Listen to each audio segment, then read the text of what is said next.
Сәлем достар, сіздермен Мадина. Бүгін жұмсақ ауызда еритін балдыр торттың рецептімен бөлісемін. Ең алдымен каналыма подписать етіп, қоңыраушаны басуды ұмытпаңыздар. Әрқашан сіздермен жаңа әрі ерекше рецепттермен бөлісіп отырамын. Бұл торт үйдегі бар заттармен жасалынады және қонақ келгенде тез дайын болатын торт. Бізге ең алдымен 4 жұмыртқа, құмшекер, 4 ас қасық мед, 1 шай қасық разрыхитель, 1 шай қасық сода, креміне 100 грамм құмшекер, жарты литр сүт, бөлме температурасындағы май қажет. Ең алдымен осындай қызып тұрған ыдысқа балды құйып, жай отта қайнатамыз.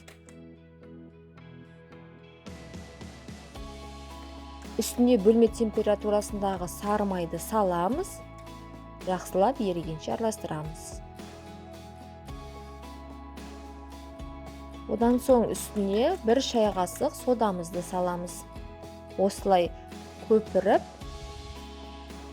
ерігенше араластырамыз. Бізде осындай сұйықтық дайын болды. Енді 4 жұмыртқамызды миксердің көмегімен осылай араластырып, жақсылап көпіртіп аламыз.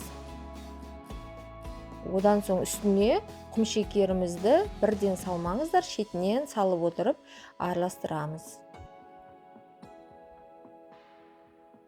Дайын болған жұмыртқаның үстіне ерітілген бал мен сары майды аздан құйып отырып, венчиктің көмегімен араластырамыз. Және ұнымызға 1 шай қасық разрыхительді салып, араластырып, осы сұйықтықтың үстіне бірден салып жібермеңіздер, бөліп аздан салып, венчиктің көмегімен араластырамыз. Мен ұнды 3-ке бөліп салдым.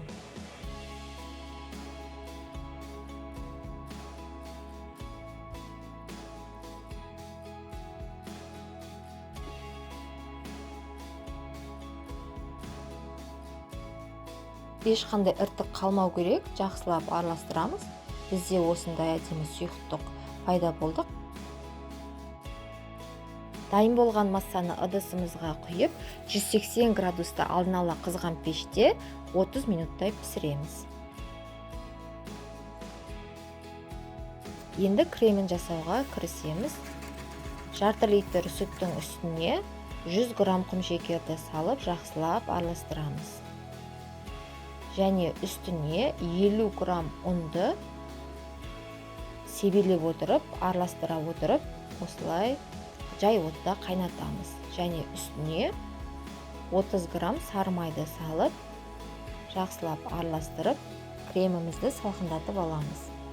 Және дайын болған пирогымыздың ортасын теңдей бөліп, салқындаған кремімізді осылай ортасына жағамыз. Барлық және тегіс тиюі қажет. Және екінші бетін қойып, қалған жарты кремімізді барлық жеріне, шет-шетінің барлығына осылай жағып шығамыз.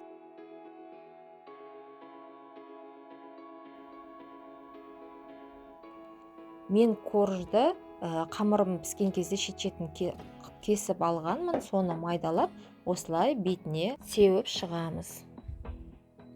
Міне біздің балды тортымыз дайын.